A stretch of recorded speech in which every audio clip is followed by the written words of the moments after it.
এই বিল্ডিং এর লোকজন লিফটটাও ঠিক করে না। সত্যি আমি চাকরিটা ছেড়ে দেব। হাঁটু ব্যথা শেষ হলো, বুঝবে না কি এই লোকজন।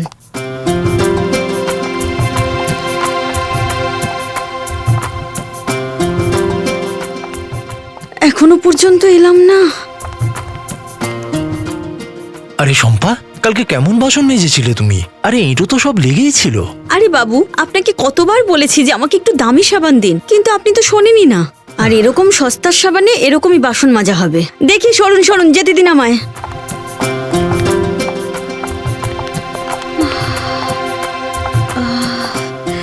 অবশেষে এলাম।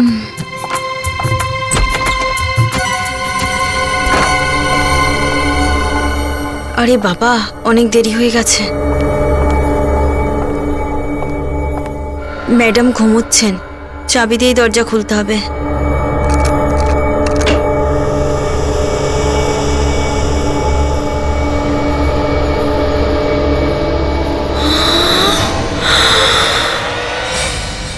এ কোত্থেকে এলো?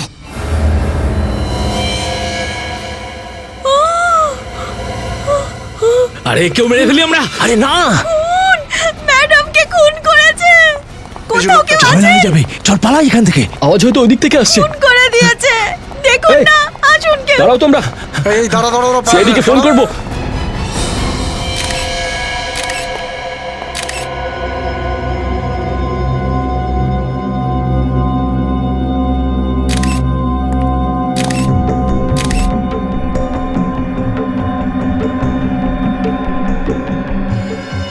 গুলি কানের নিচে মারা হয়েছে।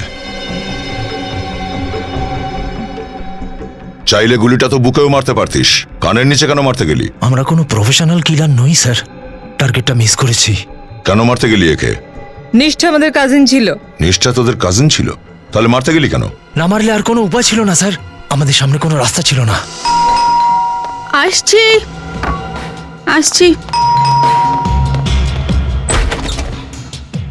আরে তোরা এসে গেছিস? আমি এখনই তোদেরই কথা ভাবছিলাম। আজ আয়। তো দারুণ দেখাচ্ছে তোকে নিষ্ঠা। এত টাকা পাওয়ার পরে তো যে কেউ খুশি হবে। আরে আমি তো ইয়ার্কি মারছিলাম। আরে দেখি দেখি নিষ্ঠা দেবী খাওয়ার জন্য কি কি বানিয়েছে। আরে এত কষ্ট করবার কি দরকার ছিল? এতে কষ্টের কি আছে? তোরা এতদিন পরে এসেছিস, একটু কষ্ট তো করতেই হবে। সে তো ঠিক। আর তাছাড়া টাকার জন্য কি সম্পর্ক নষ্ট করা ঠিক? এই কথাটা তুই সোলানা একদম ঠিক বলেছিস। সম্পর্ক থেকে টাকা তো বেশি বড় নয়। তুমি যদি সত্যি এটা বিশ্বাস করো যে টাকা সম্পর্ক থেকে বড় নয়, তাহলে আমাদের ভাগ কেন দিচ্ছ না? ভাগ? কিসের ভাগ? এখন তো কোর্টও মেনে নিয়েছে তোদের ওই জমিতে কোনো ভাগ নেই। আরে কোর্টের আবার বুদ্ধি আছে নাকি? সিদ্ধান্ত আমরা নেব। কি সিদ্ধান্ত? এক্ষুনি জানতে পারি যাবি, এখানেই আর এই মুহূর্তে। মানে তোরা নাটক করছিলিস? তোরা আমার সাথে মীমাংসা করতে নয়, বরং আমার ভাগ ছিনিয়ে নিতে এসেছিস। তোর অধিকার? ওই প্রপার্টিতে শুধু তোর অধিকার নেই, আমাদের সবার সমান অধিকার আছে, বুঝলি? না, তোরা আমাকে ভয় দেখিয়ে ধমকিয়ে আমার থেকে জমি ছিনিয়ে নিতে পারবি না। তোমাকে মেরে তো কেড়ে নিতে পারি। দেখ আমি চিৎকার করব। পালানোর চেষ্টা করবি না একদম। নিষ্ঠা, বাই বাই। এর লাশটাকে গায়েব করতে হবে। লজ্জা হচ্ছে তোদেরকে দেখে।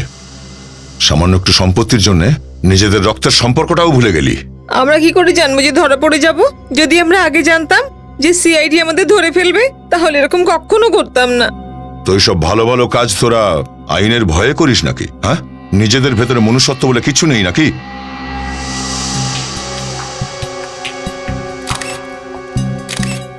স্যার,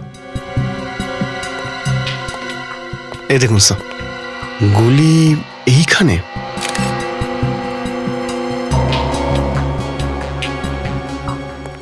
কটা গুলি চালিয়েছিলিস তোরা? জানি না স্যার। জানি না কথার মানে? গুলি তো তোরাই চালিয়েছিলি, তোদেরই তো জানা উচিত সেটা। স্যার বন্ধুকে সাইলেন্সার ছিল, ভেবেছিলাম নিষ্ঠা যেন কোনো অবস্থাতেই বাঁচতে না পারে। খুব খারাপ প্ল্যান করেছিলে তোমরা। তোমরা কি এটা ভাবোনি যে সবার আগে সন্দেহ তোমাদের উপর পড়বে? আমরা তো ভেবেছিলাম ওকে এমন কোথাও রেখে দেব যাতে কেউ জানতে না পারে। আর যখন বহু বছর ধরে ওকে পাওয়া যেত না, তখন সব সম্পত্তি আমরা এমনি পেয়ে যেতাম। সম্পত্তি নয় রে, ফাঁসিতে ঝুলতে হবে তোদের তিনজনকে। বিবেক, নিয়ে যাও এদের। এসো, চলো এদিক দিয়ে, সোজা সোজা। সোসাইটিতে এই সমস্ত অপরাধ জানে না কবে শেষ হবে।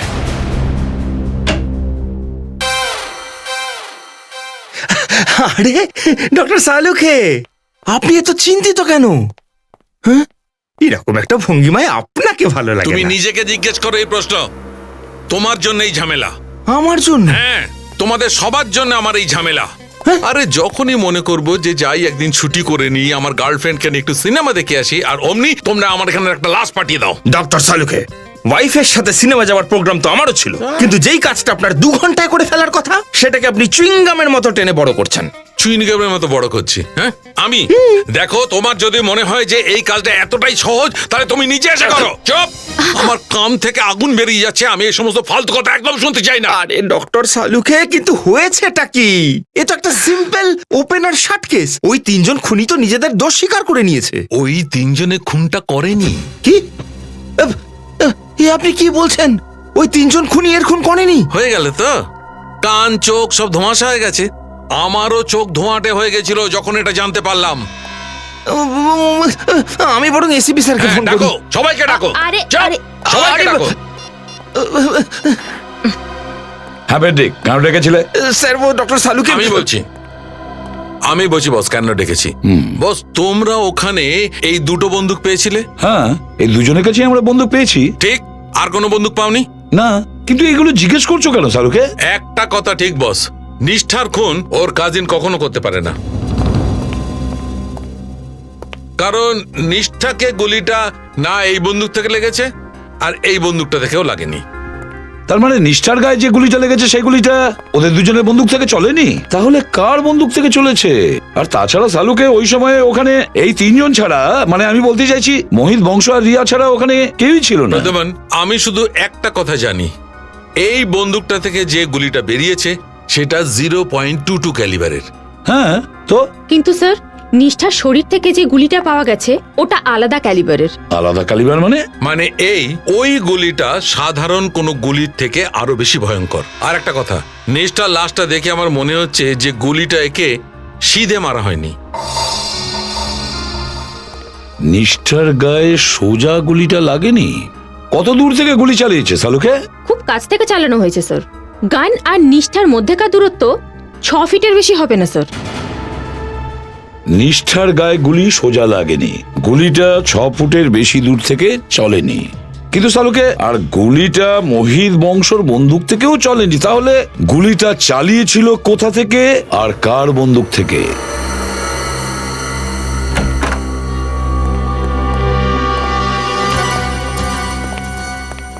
একটা ব্যাপার তো একদম পরিষ্কার, নিষ্ঠার লাগা গুলিটা তোমাদের বন্দুকের নয়, ওটা অন্য কোনো বন্দুকের। এবার একটু ভেবে বলো যে ওই দিন এক্স্যাক্টলি এখানে কি হয়েছিল। স্যার, নিশ্চয় এখানে দাঁড়িয়েছিল আর আমি ওকে পিছন থেকে ধরে রেখেছিলাম। হ্যাঁ স্যার, আমিও এই 3 জনকে ম্যাডামের লাশের সাথে এখানেই দেখেছি। আচ্ছা, তোমরা সবাই সেই পজিশনে দাঁড়িয়ে পড়ো যেখান থেকে তোমরা গুলিটা চালিয়েছিলে নিষ্ঠাকে। চলো। চল স্যার, আমরা এখানে এইভাবেই একদম এখানেই আমরা দাঁড়িয়েছিলাম। নিষ্ঠার বডিটা পড়েছিল এখানে, গুলি লেগেছিল ডান দিকে, কানের ঠিক নিচে। গুলি এদিকে, দেওয়ালের দিক থেকে তো চালানো যায় না, তাহলে এলো কোথা থেকে?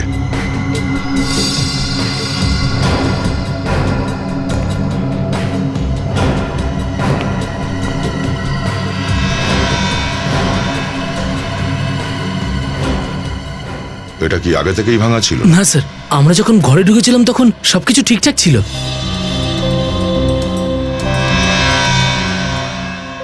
গুলি ধাক্কা খাওয়ার চিহ্ন। গুলি মনে হচ্ছে এই দিক থেকে এসেছিল বাইরে, আর এখানে এই গ্লাসে ধাক্কা খেয়েছিল, এই দেওয়ালে ধাক্কা খেয়েছিল, আর তারপরে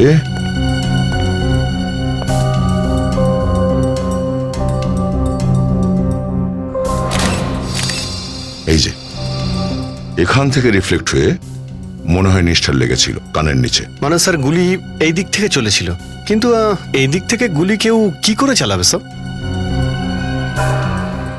হতে পারে ওই খুনিটা এখানে এই গ্রিলে ঝুলেছিল। স্যার, যদি কোনো খুনি এখানটায় লুকিয়ে থাকতো তাহলে ওকে এই মেন দরজা দিয়ে পালাতে হতো। আর স্যার, এটা যদি হতো তাহলে এদের মধ্যে কেউ না কেউ ওকে নিশ্চয়ই দেখতো, কিন্তু স্যার ওরা তো কাউকে দেখেইনি।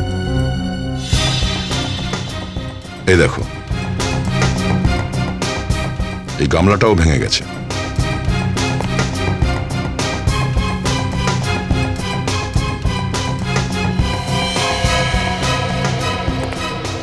বুলেটের শেল। ও, তার মানে হচ্ছে গুলিটা এখান থেকে চলেছিল, মানে কোনো গুলি ভরা বন্দুক এখানে পড়েছিল আর মিস ফায়ার হয়ে গুলি ছুটে গেছিল, আর ওখানে দেওয়ালে, তারপর ওখান থেকে ওই দেওয়ালে, আর তারপর সেখান থেকে ডাইরেক্ট নিষ্ঠার কানের নিচে লেগেছিল। কিন্তু স্যার কোনো লোডেড গান কেউ ওপর থেকে নিচে কেন ফেলবে? আর স্যার যদি গুলি এখান থেকে চলে থাকে তাহলে গানও এখানে থাকার কথা, কিন্তু এখানে তো কোনো গান নেই। সেটাও একটা কথা, এখানে এমন কিছু একটা হয়েছে যেটা দেখতে পাচ্ছি না আমরা। কি সেটা? এই নিষ্ঠার ফ্ল্যাটের ওপরে এখানে 10 তলায় আর 11 তলায় কে কে থাকে? স্যার 10 তলায় মনন আর শ্রমণা থাকে। স্যার ওনাদের নতুন নতুন বিয়ে হয়েছে, খুব ভালো ওরা। আর স্যার 11 তলায় স্যার আঘোষ থাকে, খুবই শয়তান আর একদম অসভ্য টাইপের লোক। আগে এদের সঙ্গে দেখা করি। হ্যাঁ স্যার। আরে সেক্রেটারি বাবু আপনি? শ্রমণা দেবী, আমি আপনাকে বিরক্ত করলাম না তো? না না, আসুন। আসুন আসুন স্যার, আমরা তো শুধু এমনি বসেছিলাম। আপনি তো জানেনই ওনারা সিআইডি। হ্যাঁ, কালকে দেখেছিলাম তো এখানে আসতে। নিষ্ঠার সঙ্গে খুব খারাপ হয়েছে স্যার। আমরা আপনাদের রুমের তল্লাশি নেব একটু। তল্লাশি? আমাদের বাড়িতে কেন? আরে বাবা, ভয় পাওয়ার কোনো দরকার নেই, শুধু একটা তদন্ত হবে। তদন্ত? কি ধরনের তদন্ত স্যার? কাল আপনারা 3 জন খুনিকে তো ধরেছিলেন স্যার। ওরা 3 জন খুনি নয়, খুনি অন্য কেউ। অন্য কেউ? আচ্ছা এটা বলুন যে কালকে দুপুরে 3টে থেকে 4টে আপনারা কোথায় ছিলেন? 3টে থেকে 4টের মধ্যে? হ্যাঁ, যে সময় নিষ্ঠার খুন হয়েছিল সেই সময় কোথায় ছিলেন আপনারা? আপনারা আমাদের সন্দেহ করছেন? সন্দেহ করছি না, শুধু জিজ্ঞাসা করছি। স্যার আপনারা ওনাকে জিজ্ঞেস করতে পারেন, আমরা কাল ওনার অফিসেই ছিলাম। হ্যাঁ, এরা দুজন আমার অফিসেই ছিল। এনাদের ফ্ল্যাটে জল আসছিল না, আর এনারা বলছিলেন আমি প্লাম্বার ডেকে এনাদের ফ্ল্যাটের ওয়াটার সাপ্লাইটা ঠিক করে দিই। হ্যাঁ,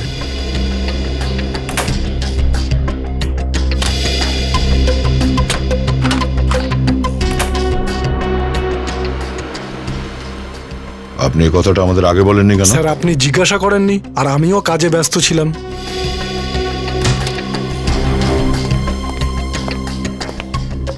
স্যার ঘরে কোনো বন্দুক নেই। সরি আপনাদের ডিস্টার্ব করলাম। Thanks for the cooperation. It's okay. By.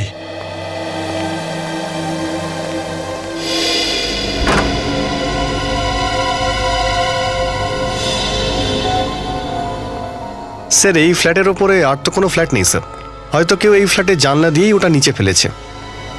চলো একেও একবার মিট করে নিই। আরে স্যার, 1 মিনিট। স্যার এই ফ্ল্যাটটা আপনাদের সন্ধেবেলা দেখলে হয় না? কেন? এখনই দেখতে সমস্যা কোথায়? স্যার এই ফ্ল্যাটটার মালিক হলো আঘোষ, একেবারেই অসভ্য টাইপের একটা লোক। দুপুরবেলা ওকে কেউ বিরক্ত করলে ও খুবই রেগে যায়। আচ্ছা, হ্যাঁ স্যার। আমরাও তো একটু দেখি কতটা রেগে যায়।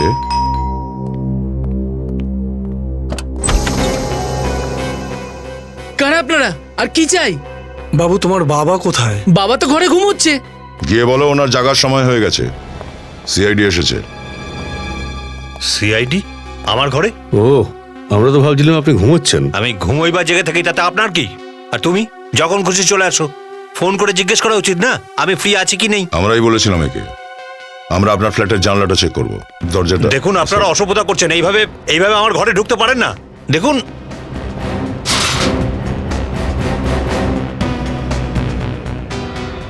ও, আপনার জানলা তো একদম খোলা, হাত থেকে গান নিচে পড়তেই পারে। আপনি কি বলতে চাইছেন? বিনীত, বিবেক, তল্লাশি নাও। তল্লাশি কিসের জন্য? একটু পরেই বলছি।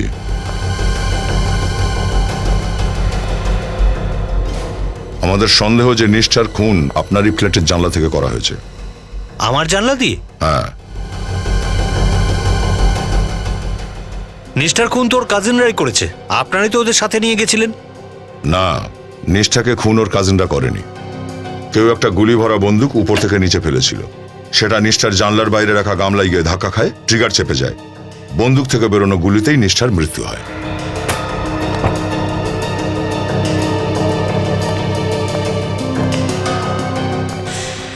আপনার কি মনে হয় আমি এগুলো করেছি? আমার কাছে কোনো বন্দুক নেই। স্যার গান পাওয়া যায়নি। এবার তো আপনার বিশ্বাস হয়েছে না? আচ্ছা এটা বলুন যে কালকে দুপুরে 3টে থেকে 4টে আপনি কি করছিলেন? This is ridiculous.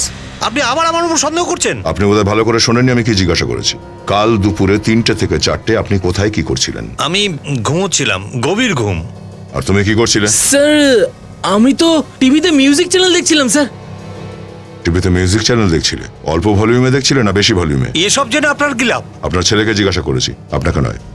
বলো। স্যার রক মিউজিক তো বেশি ভলিউম দিয়ে দেখে, তাই না? দারুণ ব্যাপার, জোরে ভলিউম দিয়ে তুমি রক মিউজিক শুনছিলে আর আপনি খুব আরামে শুয়েছিলেন, কোনো ডিস্টার্ব হয়নি। না, ডিস্টার্ব হয়নি। আর দ্বিতীয়বার যদি আপনারা আমাকে বদনাম করার চেষ্টা করেন তাহলে আমি মিডিয়াকে ডেকে আপনাদের সবার নাম খারাপ করব। আচ্ছা, যদি নিষ্ঠার খুনে তোমার হাত থেকে থাকে তো চলো।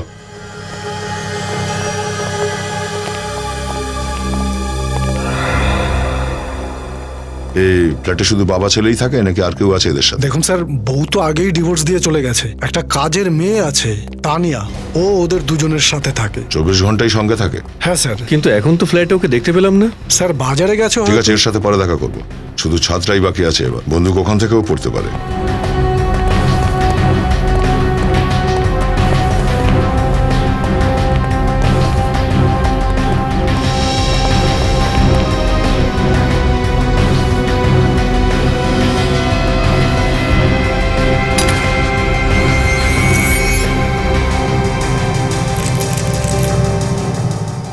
তালা কবে থেকে ভেঙে আছে? স্যার 1 সপ্তাহ হয়ে গেল। এতদিনে ওটা পাল্টাবার দরকার মনে করেননি? আমি ভাবছিলামই যে পাল্টে দেবো। আপনার এই ভাবনা চিন্তার সুযোগে খুনি নিজের কাজটা করে গেল।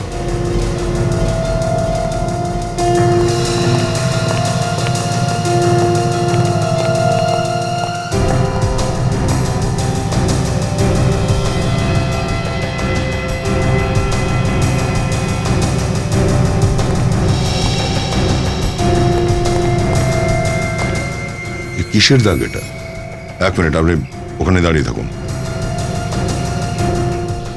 স্যার এটা তো কারুর পায়ের চিহ্ন মনে হচ্ছে। পায়ের চিহ্ন, কিন্তু ছাপটা পড়লো কি করে? চটচটে কিছু একটা। অদ্ভুত ব্যাপার, এখানে ছাদে অনেকগুলো পায়ের চিহ্ন দেখতে পাচ্ছি কিন্তু সিঁড়িতে একটাও চিহ্ন নেই। স্যার সিঁড়ি তো রোজ ধোয়া হয়। আর ছাদ? সপ্তাহে একবার।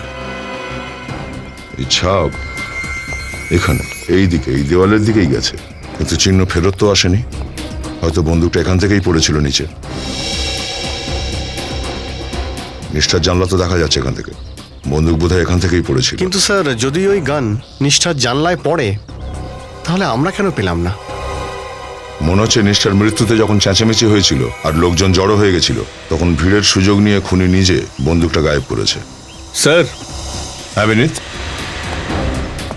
স্যার এখানেও একটা গুলি লেগেছে। বের করে দেখি ওটা।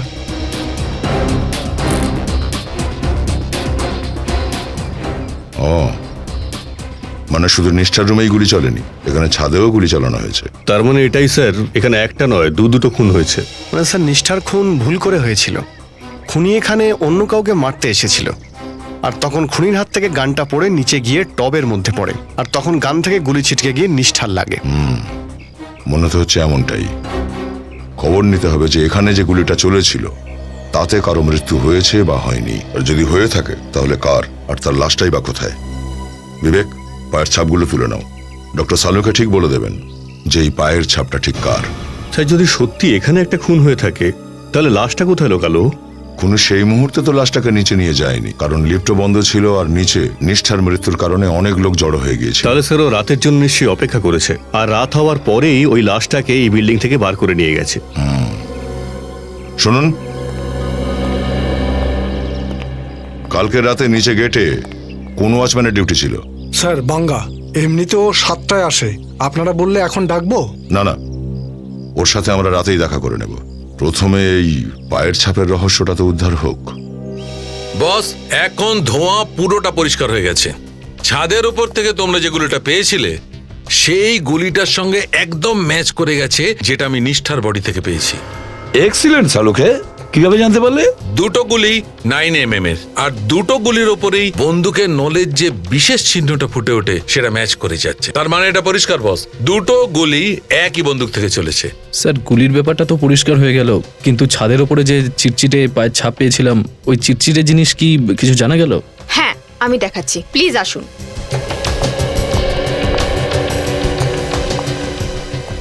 এই দেখুন স্যার, এই হলো সেই জিনিস।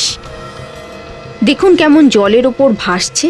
হ্যাঁ, এটা তো কোনো তেলের মতন মনে হচ্ছে। সর্ষের তেল স্যার, যেটা রান্নায় ব্যবহার করা হয়। সর্ষের তেল? কিন্তু স্যার, কোনো মানুষ নিজের পা সর্ষের তেলে ডুবিয়ে ছাদে কেন যেতে যাবে? সর্ষের তেল? সর্ষের? তাহলে কি ওই পায়ের ছাপগুলো খুনির, নাকি অন্য কারোর শিকার? যেভাবে নিষ্ঠার মৃত্যু হয়েছে, কিন্তু কার মৃত্যু হয়েছে? আর ওই বন্দুকটাও তো পাওয়া যায়নি। ওই বন্দুকটা যেটা দিয়ে নিষ্ঠাকে খুন করা হয়, সেই বন্দুকটা কোথায়?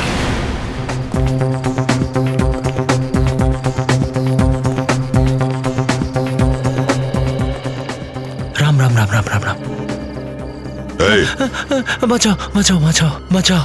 এই কি আত্মহত্যা করছিস? মাফ করুন স্যার, আমি ভয় পেয়ে গেছিলাম। এত ভয় পাও যখন, তাহলে রাতে ডিউটি করো কি করে? হ্যাঁ স্যার, আমি তো এই ডিউটিটা করতেই চাই না। সেক্রেটারি স্যারকে আমি বলে দিয়েছি অন্য কোনো ওয়াচম্যানকে নিয়ে আসতে। সে ওয়াচম্যান যখন আসবে তখন আসবে। এখন তো ডিউটিতে তুইই আছিস না? হ্যাঁ, স্যার। আর কাল রাতেও ডিউটিতে তুইই ছিলিস। কালকের কথা আর বলবেন না স্যার। কাল রাত্রিরে এমন ভয় পেয়ে গেছিলাম, বুকটা এমন কেঁপে উঠেছিল যে আমি মরেও যেতে পারতাম। কেন, কি হয়েছিল কাল রাতে? কাল রাতে আমাদের ইন্টারকমে একটা আত্মার ফোন এসেছিল। এসব আত্মার বাহানা দেওয়া বন্ধ কর, বুঝেছিস? আত্মা বলে আসলে কিচ্ছু হয় না, শুধু মানুষ হয়, ভালো মানুষ আর খারাপ মানুষ। আমি আমার মায়ের দিব্যি করে বলছি স্যার, কালকে ফ্ল্যাট নম্বর 900 থেকে ফোন এসেছিল। হ্যাঁ, ফোন এসছে তো কি হয়েছে? এটা তো ঘাবড়ানোর কি আছে? ঘাবড়ে তো যাবই স্যার। যবে থেকে এই বিল্ডিং হয়েছে সেদিন থেকে ফ্ল্যাট নম্বর 900 খালি পড়ে।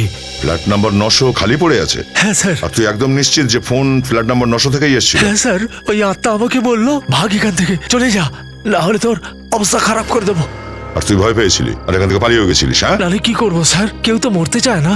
আমি সেক্রেটারি সাহেবের কাছে গিয়ে ওনাকে বললাম অন্য কোনো লোক দেখে নিতে। তাহলে আজকে কেন এসেছো ডিউটিতে? যতক্ষণ না অন্য লোক পাওয়া যাচ্ছে, এই আত্মাটাকে তো আমাকেই সহ্য করতে হবে। তোকে কোনো আত্মায় ফোন করেনি, উনি ফোন করেছিল তোকে। ও তোকে ভিতর ডিম পেয়ে এই সুযোগটা নিয়েছে, তোকে এখান থেকে তাড়িয়েছে, আর তারপর ওই লাশটাকে বিল্ডিং এর বাইরে নিয়ে গেছে। লাশ কার ছিল স্যার? কার লাশ সেটা জানি না, কিন্তু এটা নিশ্চিত যে নিষ্ঠার মৃত্যুর সাথে সাথে অন্য কোনো অপরাধও ঘটেছে এই বিল্ডিং এ। ফ্ল্যাট নাম্বার 900 চাবি আছে না তোর কাছে? চাবি তো আছে স্যার, আমি ওখানে একা যেতে পারবো না স্যার, একা যাবো না। তোকে কে বলেছে একলা যেতে? বিনীত, বিবেক, 900 নম্বর ফ্ল্যাটে গিয়ে চেক করো তো। চলো হ্যাঁ চলো, স্যার। তাড়াতাড়ি চলো।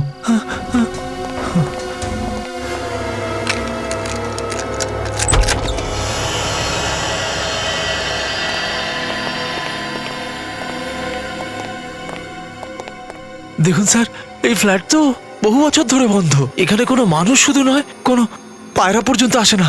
কোনো না কোনো পায়রা তো নিশ্চয়ই এখানে এসছে।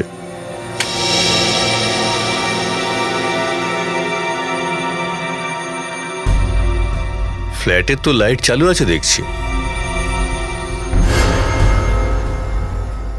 এটাই হলো ইন্টারকম। এই ইন্টারকম থেকেই ফোন এসেছিল।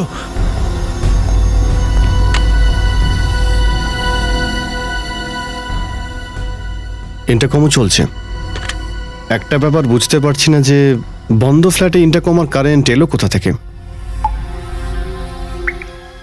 আচ্ছা, জলের শব্দ শুনতে পেলাম না?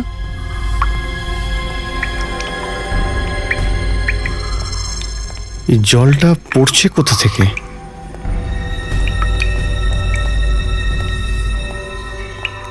ও,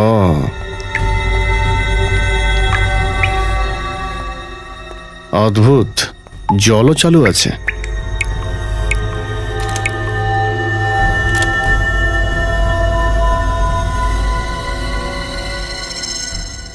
এটা আবার কি? বিবেক,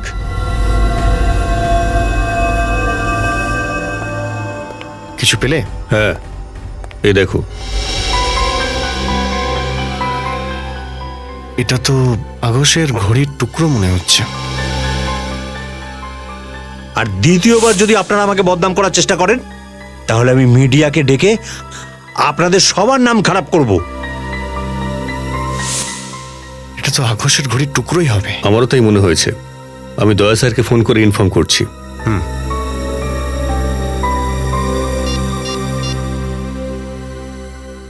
হ্যালো স্যার। এত রাতে কার দরকার পড়লো যে আমার ঘরের বেল বাজালো? আপনারা এটা কোনো সময় হলো কোনো ভদ্রলোকের বাড়িতে আসার? ভদ্রলোকের না হোক অভদ্রলোকের বাড়িতে তো আসাই যায় তাই না? What nonsense! এক তো মাঝরাতে এসে আমার ঘুমটা ভাঙালেন, আর আমার ঘরে এসে আমাকে অপমান করছেন। ডিস্টার্ব করার জন্য খুব সরি। আসলে ব্যাপারটা হচ্ছে আমরা আপনার জন্য উপহার নিয়ে এসেছি। কি উপহার? আপনার ঘড়িটা একটু দেখান তো, রিস্ট ওয়াচ। কেন? আরে আপনি দেখান না, ঘড়ি না দেখলে আপনাকে উপহার দেখাতে পারবো না।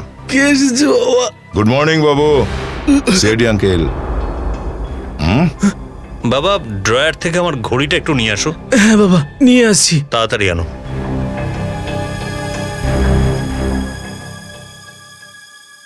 এই নাও বাবা। এই নিন, এবার তো বলুন উপহারটা কি? এটাই হলো আপনার উপহার।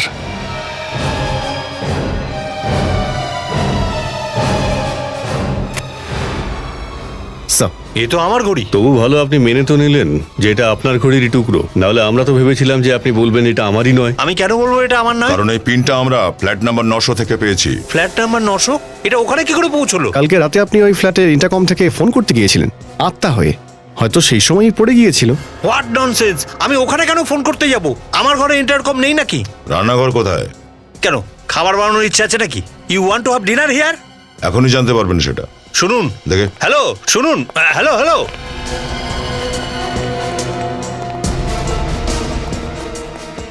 সর্ষের তেলের ডাব্বাটা কোথায়? Officer, are you serious? রাত 1টার সময় কোনো অচেনা লোকের বাড়িতে খাবার বানাবেন? হ্যাঁ, কেন নয়। আর তাছাড়া আপনি কোনোদিন আমার হাতে তৈরি খাবার খেয়েছেন নাকি? আর একবার যে দয়া স্যারের হাতের রান্না খেয়ে দেখে, সে তার জীবনে একেবারে সফল হয়ে যায়।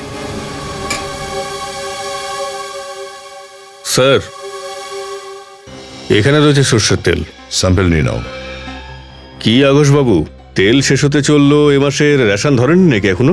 ও আরে বিনীতা, কি উল্টোপাল্টা বকছো? হ্যাঁ, রাশন তো ঠিকঠাক এসছে। আচ্ছা, তেল কেউ ফেলে দেয়নি তো? হ্যাঁ,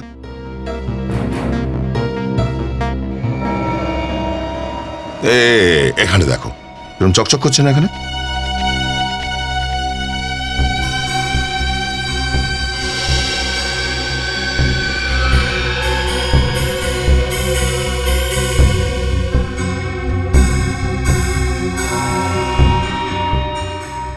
এই দেখুন স্যার। তার মানে তেল এখানেই পড়েছিল। এটা তো আমার কাজের মেয়ে তানিয়া ফেলেছে। আমি বলতে চাইছি, সর্ষের তেল রান্না করে পড়াটা কি অপরাধ নাকি? এটা অপরাধ কিনা সে জবাবটা তানিয়াই দেবে। ডাকুন দেখে ওকে। ও এই সময় এখানে নেই। এখানে নেই এখন? কিন্তু ও তো এই ফ্ল্যাটেই থাকে আপনাদের সাথে। থাকতো তো এখানে, কিন্তু স্যার আসলে ব্যাপারটা এটা হলো যে কালো মেঝেতে তেল ফেলে দিয়েছিল, আর সেই কারণে আমার বাবা ওকে খুব জোরে বকা দেয় স্যার। তারপর স্যার ও কান্না করা শুরু করলো আর বাড়ি থেকে চলে গেল। আর এখনো আর ফিরে আসেনি। তো আপনারা খোঁজ খবর নেননি যে কোথায় যেতে পারে মেয়েটা? কিভাবে খোঁজ নেবো? ওর কাছে তো মোবাইল নেই, আর ওর ঘরের ঠিকঠাক অ্যাড্রেসও আমাদের কাছে নেই। গল্পটা বেশ ভালোই। গল্প নয় স্যার, এটা সত্যি। সত্যি তো এটাই যে কালকে তোমাদের কাজের মেয়ে তানিয়া এখান থেকে নিজের তেলে ভেজা পা নিয়ে ওপরে ছাদে গেছিল, আর সেখানে তোমরা দুজন তাকে খুন করেছো। হোয়াট? হ্যাঁ, আর তারপর তোমার বন্দুকটা নিচে পড়ে যায়, আর সেই ভরা বন্দুকটা পড়ে যাওয়ার কারণেই নিষ্ঠা মারা যায়। এসব কি আবল তাবল বকছেন আপনি? আমি তানিয়াকে কেন মারবো? সেইটাই জিজ্ঞাসা করতে আমরা এসেছি, কেন মেরেছো ওকে? হ্যাঁ, আমি তানিয়াকে মারিনি, কিন্তু আপনারা কিভাবে বলছেন যে তানিয়া মারা গেছে? আপনারা কি ওর লাশ পেয়েছেন নাকি? হ্যাঁ আঙ্কেল, আমার বাবা কাউকে খুন করতে পারে না, নিশ্চয়ই তানিয়া কোথাও চলে গেছে। যতক্ষণ না এটা জানা যায় যে তানিয়া মারা গেছে না নিখোঁজ হয়ে গেছে, তুমি আমাদের সঙ্গেই থাকবে। চলো। এটা কি বলছেন আপনি? বিবেক, নিয়ে যাও এটাকে। আপনারা এটা করতে পারেন না। চলো। আরে চলুন চলুন। আরে বাবা, কোথায় নিয়ে যাচ্ছ আমার বাবাকে? আরে স্যার, আমার বাবা নির্দোষ, আমার বাবা কাউকেও খুন করেনি, বিশ্বাস করুন আমার। শোনো বাবু, যদি তোমার বাবা নির্দোষ হন, কোনো অপরাধ না করে, তাহলে আমরাই ওকে ফেরত দিয়ে যাব, ঠিক আছে? বলুন আগস বাবু, সমস্ত প্রমাণ আপনার বিরুদ্ধে। কি বলতে চান বলুন। স্যার, আপনারা আমার লাই ডিটেক্টর টেস্ট করিয়ে নিন। আমি সত্যি জানি না তানিয়া কোথায়। আচ্ছা, উনি মিথ্যে কথা বলছেন স্যার। উনি তানিয়াকে সবসময় বকাঝকা করতেন। উনি তানিয়াকে কোথাও না কোথাও লুকিয়ে রেখেছেন। এই কথাটা আপনি এত জোর দিয়ে কি করে বলছেন?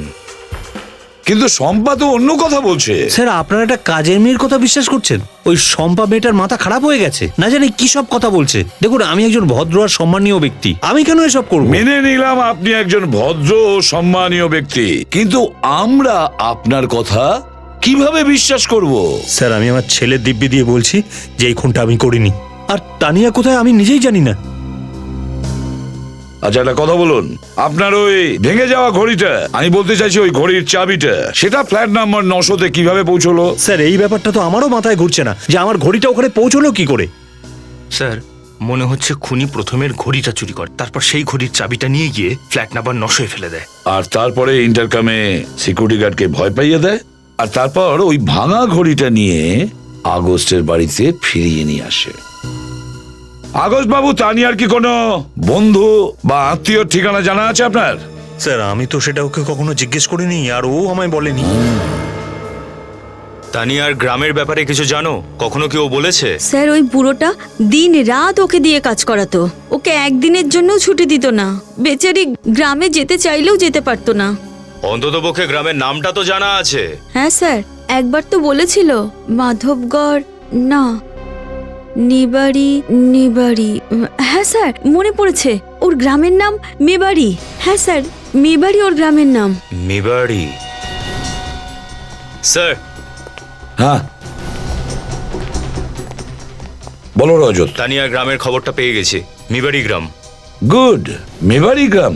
খুনি খুব বড় প্ল্যান করেছিল আগস্টকে ফাঁসানোর জন্য, কিন্তু গ্রামের নাম যখন আমরা জানতে পেরেছি, তাহলে সব উত্তর ওই তানিয়ার গ্রামেই পাওয়া যাবে। Welcome to Beaten World, how may I assist you? নতুন ফ্ল্যাটের জন্য একটা স্ট্যান্ড ফ্যান আর কুলার নেব। এই পচা গরম থেকে একটু স্বস্তি চাই। বাজার চলতে সব ব্র্যান্ড আর ভরসাযোগ্য নয়। তার জন্য তো আমাদের ফ্যান আছে, all purpose bullet table fan, ceiling fan. আমাদের সিলিং ফ্যান কিন্তু 30 মাসের ওয়ারেন্টি সহ পাওয়া যায়।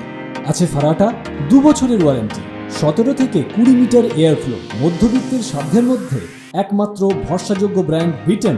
আমাদের কুলারের কিন্তু অনেক range, 45 litres, 50 litres, 70 litres, 90 litres, 110 litres. Honeycomb সহযোগে বিটেনের সব কুলারের ওয়ারেন্টি 1 বছর। চেনা হাওয়ায় অচেনা অনুভূতির জন্য একমাত্র আদর্শ বিটেন। গরমে স্বস্তি পেতে বিটেনের ফ্যান হোক বা কুলার, আজই আনুন বাড়িতে। Beaten, digitally yours.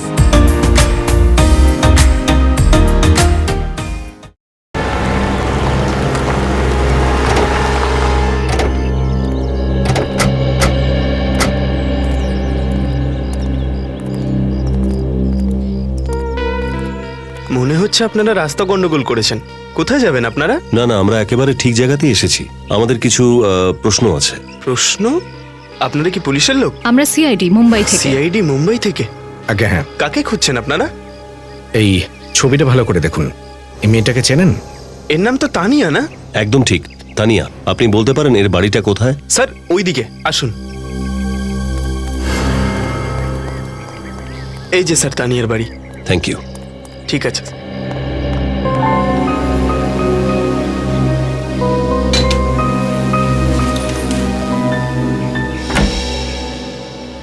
হ্যাঁ বলুন। তানিয়া বাড়িতে আছে? তানিয়ার সঙ্গে দেখা করবেন? আগে হ্যাঁ। তানিয়া তো শহরে আছে, মুম্বাইতে, কিন্তু আপনারা? আমরাও মুম্বাই থেকে এসেছি, সিআইডি থেকে। সিআইডি? আগে হ্যাঁ। কোথায় তানিয়া? ঘরে নেই নাকি?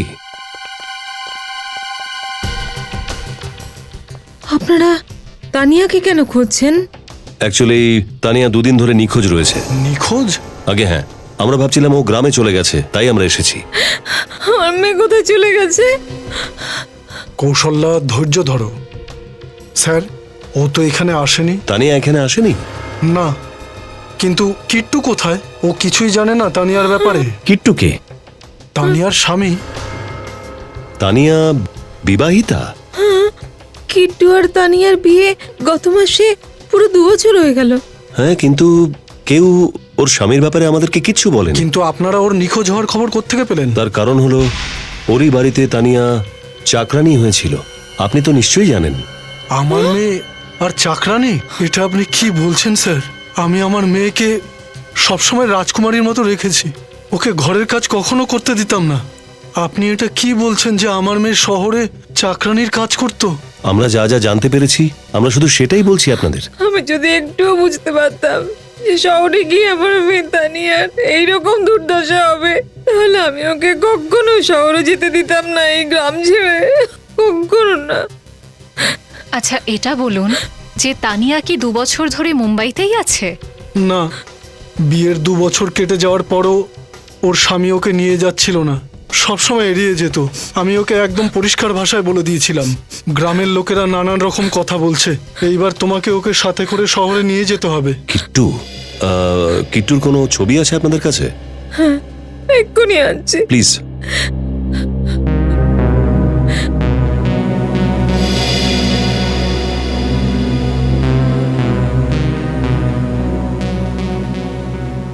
এই নিন। এই লোকটাই কিট্টু? মাই গড, এইসব করার কি খুব দরকার ছিল অফিসার? জরুরি না হলে আমরা অফিসে আসতাম না।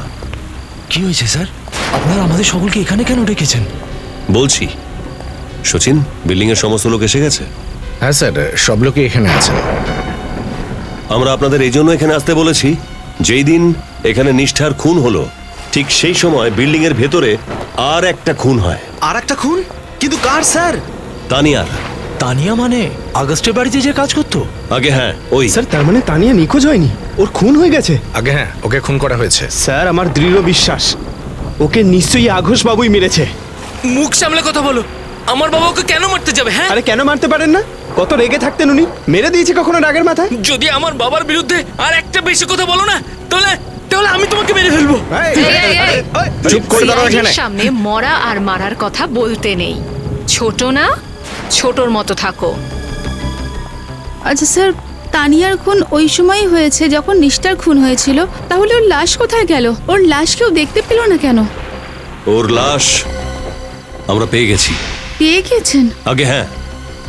আর আপনারা কাল সকালে ঠিক 9টায় প্রীতম নগরে মর্গে চলে আসবেন ওই লাশটা শনাক্ত করার জন্য। কিন্তু একটা লাশকে শনাক্ত করতে আমাদের সবাইকে আসতে হবে। আগে হ্যাঁ, সকলকে আসতে হবে। কিন্তু এক্ষুনি আপনি সবাইকে বললেন যে ওই লাশটা ওরই, তাহলে আমরা ওই লাশটাকে চিনে কি করব? ফর্মালিটিস পুরো তো করতেই হবে। আপনারা সবাই ঠিক 9টায় আসবেন, ওকে শনাক্ত করার পর পেপারে সাইন করবেন। কাল 9 AM শার্প।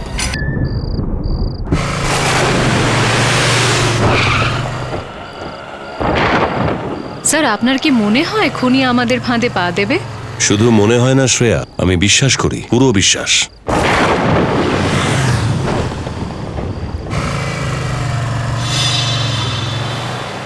সেটা আপনার তীর সঠিক নিশানায় লেগেছে। চলো দেখো তো ও কোথায় যাচ্ছে।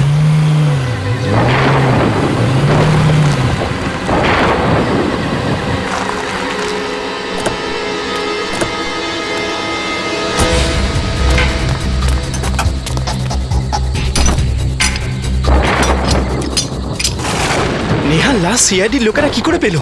তুমি কোনো কাজে ঠিক করে পারো না। তোমাকে বলেছিলাম না লাশটাকে এখানে কবর দিও না। ও, এখানেও আমারই ভুল। তর্ক করো না, তাড়াতাড়ি চলো। আচ্ছা যাচ্ছি তো। মনে আছে লাশটা কোথায় লুকিয়েছিল? হ্যাঁ, তাড়াতাড়ি করো। হ্যাঁ এখানেই, তাড়াতাড়ি চলো। ওই যে, এটা ধরো, তাড়াতাড়ি মাটি খুঁড়ি।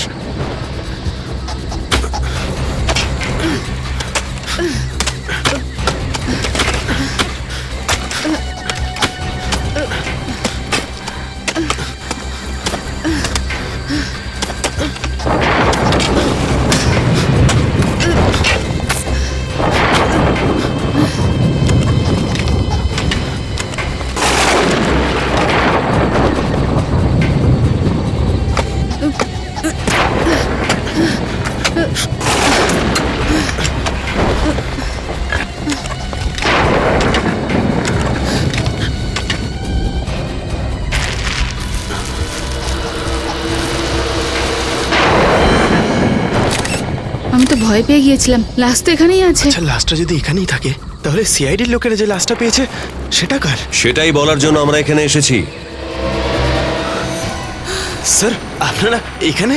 তানিয়ার লাশ পাওয়া গিয়েছে, আমরা খুঁজে পেয়েছি। হ্যাঁ স্যার, আমরা আপনাকে কল করতেই যাচ্ছিলাম। আচ্ছা, ওরা দুজন আমাদের প্রচুর হেল্প করছে, না হলে এই কেসটা তো সলভই হতো না। আইনের সাহায্য করা তো আমাদের কর্তব্য। এবার আরেকটু সাহায্য করে দিন। আমাদের গাড়ি ঠিক ওইখানে আছে, একটু কষ্ট করে ভেতরে গিয়ে বসবেন। আমরা কেন বসবো স্যার? ভেতরে তো খুনি যাবে না। বসবে তো তুমি, কারণ খুনির নাম কিট্টু। কিট্টু কে স্যার? অদ্ভুত ব্যাপার স্যার, ও তো কিট্টুকেও চেনে না। আমি বলছি কিট্টুকে। এ দেখ, এই হলো কিট্টু। যেতে দাও বলছি, না হলে তোমাদের সিআইডির লোকেদের ওই তানিয়ার সঙ্গে এখানেই পুঁতে দেবো বলে দিচ্ছি। আরে বাপরে, 2 মিনিটে আইনের রক্ষক থেকে আইনের ভক্ষক হয়ে গেলে। যেতে দাও আমাদের, না হলে সত্যি বলছি, না হলে তোমাদের 3 জনকে আমি এখানেই পুঁতে দেবো। না হলে? না হলে? না হলে আমাদের মারবে? হ্যাঁ।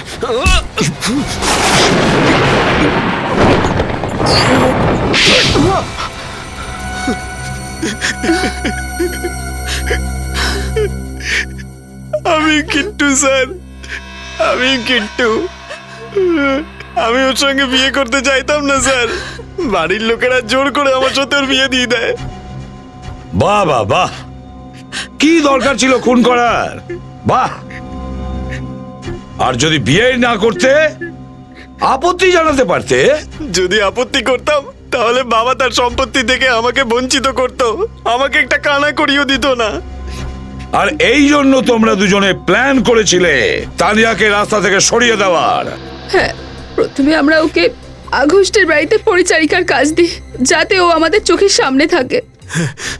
একদিন সুযোগ বুঝে আমরা আঘোষ বাবুর ঘড়ির চাবিটা চুরি করে নিই, যাতে খুনের দোষটা আমরা ওর উপর দিয়ে দিতে পারি। আর তারপরে সোসাইটির সেক্রেটারির কাছে গিয়ে মিথ্যে কথা বলেছো ওকে যে ফ্ল্যাটে জল পাওয়া যাচ্ছে না, যাতে আমরা ছাদে ট্যাঙ্কি চেক করার নাম করে যেতে পারি আর তানিয়াকে শেষ করতে পারি। সেই জন্য আমি তানিয়াকে ওপরে ডাকি। খুব বেশি অপেক্ষা করায়নি তো তোমাকে? তোমার জন্য অপেক্ষা করাটা আমার অভ্যেস হয়ে গেছে। আগে গ্রামে 2 বছর অপেক্ষা করালে, এখন শহরে এসেও সেই একই ব্যাপার, যেই জন্য আমি তোমায় বিয়ে করেছি। কিসের অধিকার? তোমার বউ হওয়ার অধিকার। সেই অধিকার শুধুমাত্র শ্রমনা পাবে, ঠিক আছে? তুমি যদি ওকে বিয়ে করতে চাও তাহলে তুমি আমাকে কেন বিয়ে করেছিলে? কেন আমার জীবনটাকে নষ্ট করলে? আমার তোমার সাথে কোনো বিয়ে টিয়ে করার ইচ্ছেই ছিল না। আমি যা করেছি সেটা শুধুমাত্র আমার বাড়ির লোকের ইচ্ছেতে, বুঝলে? যদি এটাই হয় তাহলে ছেড়ে দাও আমাকে। আমি আর একটা কাজের মেয়ের পরিচয় হিসেবে থাকতে পারছি না। দেখো, তোমার ভাগ্যে যেটা লেখা আছে না, সেটাই তোমার সাথে ঘটবে। আর যদি তোমার ভাগ্য নিয়ে কোনো রকম টানা হেচড়া করো, তাহলে সেটা তোমার জন্য ভালো হবে না। ব্যাস, আমি আর এই জীবনের সাথে কোনো সমঝোতা করব না। এখন গ্রামে গিয়ে একটা নতুন জীবন শুরু করব। আর মৃত্যুর সাথে কি সমঝোতা করবে? মৃত্যু? কিসের মৃত্যু? কি করছো তুমি? তুমি এখান থেকে তোমার গ্রামে নয়, উপরে ছাড়ো যাবে। আমাকে, আমি সবাইকে বলে দেবো। ছাড়ো, ছাড়ো।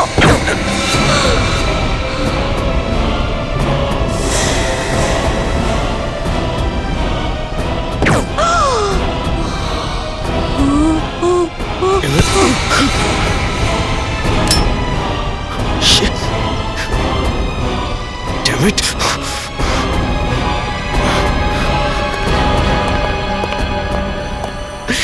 আমার হাত থেকে ওই গানটা না পড়লে আর নিষ্ঠার খুন হতো না। নিষ্ঠার খুন তো হওয়ারই ছিল, তোমার গান দিয়ে না হলেও মোহিত বা বংশের গান দিয়ে। একদিক থেকে নিষ্ঠার মৃত্যুতে আমাদের লাভই হয়েছে। ওই সময়ের দৌড়াদৌড়িতে আমি তাড়াতাড়ি বিল্ডিং এর নিচে যাই আর বন্দুক তুলে দিই। আর তারপর আমি তানিয়ার লাশটা ছাদে লুকানোর সুযোগ পেয়ে যাই। আর তারপর তুমি রাতের জন্য অপেক্ষা করতে থাকলে তানিয়ার লাশটাকে গুম করার জন্য। হ্যাঁ স্যার। নিজের স্বার্থ সিদ্ধির জন্য তুমি দুটো নিরীহ মেয়ের প্রাণ নিয়েছো। কেন? কিসের অধিকার ছিল তোমার? ওদের প্রাণ না নিয়ে বরং নিজের মা বাবার কাছে এই সাহসটা দেখাতে যে তুমি শ্রমনাকে বিয়ে করতে চাও, তাহলে হয়তো তোমাদের দুজনের জীবন সুখের হতো। এখন তো তোমাদের ভাগ্যে শুধু দুটোই জিনিস লেখা আছে, শুধু দুটো, জেলের অন্ধকারের গারদ না হলে ফাঁসির দড়ি।